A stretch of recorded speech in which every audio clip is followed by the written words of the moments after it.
ভারতের শক্তি কেড়ে নেই মানুষের অধিকার। দিগন্তে আজ শোনো শোনো, দিগন্তে আজ শোনো শোনো, ওই মুসলমানের কান্না। রোগে শোকে অনাহারে দু মুঠ অন্যায়, এতটুকু ভালো পায় না। পথে পথে পড়ে আছে অসহায়, সমাজের ওরা জন কেউ নাই।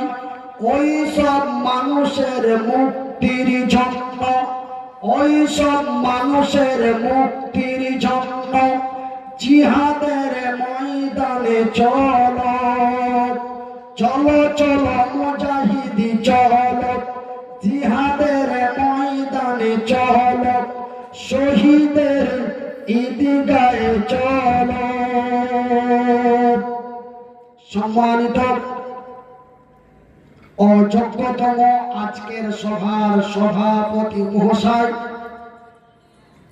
আমন্ত্রিত উলামা ইকরাম, অত্র এলাকা থেকে ছুটে আসা ইসলাম দরদি ভাই ও বন্ধুরা, বয়োজ্যেষ্ঠ বয়স্প্রাপ্ত বাপ এবং চাচারা, স্নেহের কচি কচি ছেলেরা, পর্দায় বসে থাকা মা ও ভগ্নীগণ, প্রশংসা ওই মহান আল্লাহ, যেই মহান রব্বুল আলামিনের অশেষ দয়ায়, যেই মহান আল্লাহ তাআলা আমাকে মৃত্যুর কাছাকাছি পৌঁছে দিয়ে পুনরায় সুস্থতা করে এই তুরিবন গ্রামের মানুষের কাছে তথা এই মাহফিলে উপস্থিত করে দিয়েছে।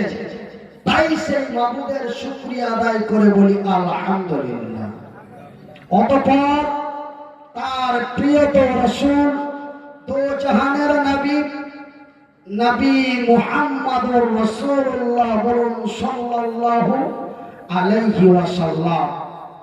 আমার সম্মানিত ভাইরা ও আমার শিক্ষিত বুদ্ধিজীবীগণ, আমার শ্রোতা মণ্ডলীরা, আজকে আমি মনিরুদ্দিন হরিশ্চন্দ্রপুরের মাটি থেকে উত্তর দিনাজপুরের, এটা কোন থানা? হেমতাবাদ।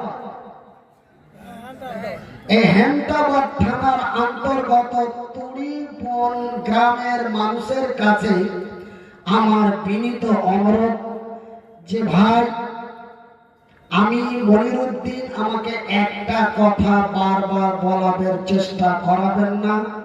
কেন? আমি মনিরুদ্দিন একজন ব্রেন স্ট্রোক অথবা বাম সাইড প্যারালাইসিস বর্তমান আমি মানুষ। আপনারা অনেকে অবগত আছেন যে মনিরুদ্দিন ভাই গত 2022 সালে ব্রেন স্ট্রোক করে কলকাতায় মারা গেছে। এরকমটা আপনারা অনেকে অবগত আছেন। কিন্তু আপনাদের দোয়ায়, আল্লাহর দয়ায়, আল্লাহ রাব্বুল আলামিন আমাকে বাঁচিয়ে দিয়েছেন। পুনরায় বলি আলহামদুলিল্লাহ। কিন্তু ভাইরা আমার, আমি মনিরুদ্দিন, হয়তো আমি আপনারাকে আগের মতো কণ্ঠ সুর দিয়ে মন মাতানো বক্তব্য যদিও শোনাতে না পারি, তারপরেও আমি গুরুত্বপূর্ণ কথাগুলি বলার চেষ্টা করব। ওমা তৌফিকি ইল্লা বিল্লাহ। একবার বলি আমিন।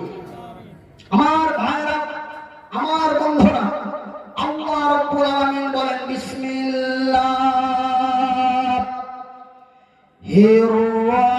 রহমানির রহিম। ওয়া তুসা